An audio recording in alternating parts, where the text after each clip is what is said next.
The stone box actually emerges from the idea that two boxes intersect and one wraps around from the east to the south and the concrete wraps around from the east, north and west. So these two boxes intersecting brought about the name the stone box. Hi, I'm Shravan Pradeep, a partner at NBX Studio. Hi, I'm Megha Nanaya, the other partner. Today we're discussing the stone box house in Bangalore.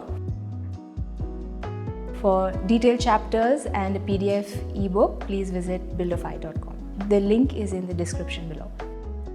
The plot was a 60 by 45 plot and 2700 square feet, and the built up area is about 3300 square feet. So the project is located in the south of Bangalore. It is in a plotted development adjoining Banagata Road. We had a little bit of an advantage in this sense because the clients are my parents. So I really know their lifestyle, I know their way of living, I know their likes, I know their love for pets. Their brief was that they want a space in the cities, but they wanted the interaction with nature for sure. This is an east-facing site. We have a very quiet, informal entry that has been created as an informal foyer. Then there is the formal porch or the foyer that happens here.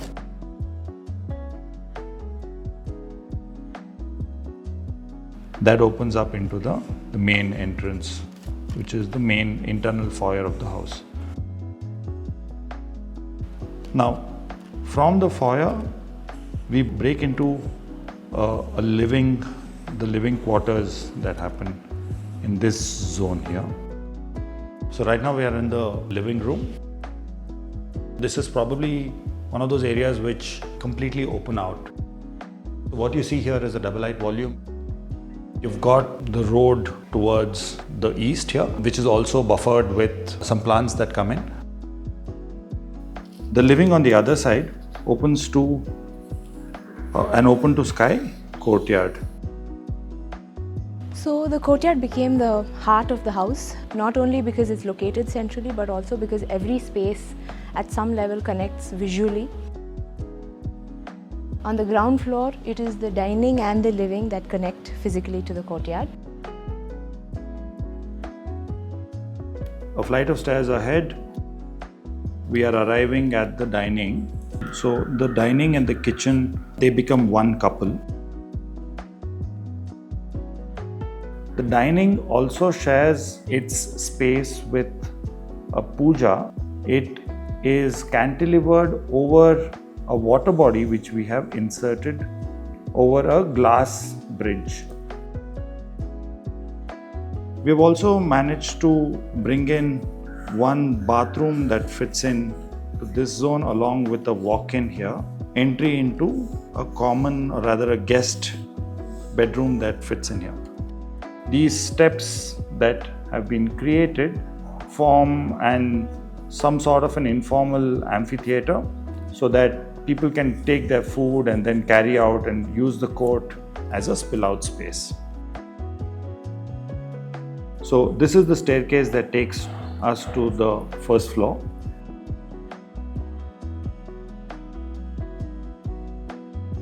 A small little powder room has been carved out into this zone. Another small little staircase has also been inserted into this. This is the service staircase. So moving on to the functions of the first floor, we have one master bedroom that has been crafted in this zone. The walk-in comes in to the northeast quadrant and the master bathroom that comes in. Because we started with these two blocks, coming together, concrete could come in from the north and the stone would come in from the south. So the second master bedroom comes in this. As you can see, both these master bedrooms essentially connect to the court, also making connection to the outside. One of the key features in both the bathrooms are internal courtyards that have been inserted into the floor. So this is a space that both the bedrooms commonly share. We had designed these solid louvers, wooden louvers, that make a connection to the courtyard.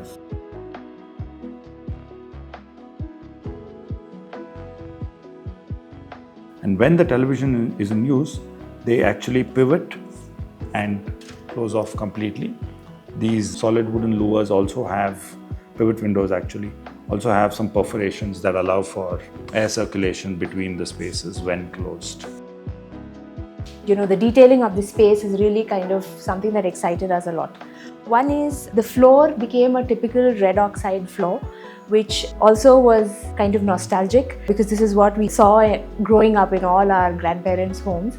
And of course, what the brass strips did was that they divided the flooring into smaller bays, and so it kind of helped with arresting cracks. The other element that we were trying to explore with was the jack arch ceiling. This was cast at site, and the finish that you see is the exposed concrete finish, and nothing has been touched. Only the highlights in wood have been added to kind of bring in the lights and kind of accommodate for that. So the internal staircase continues again going on to the second floor.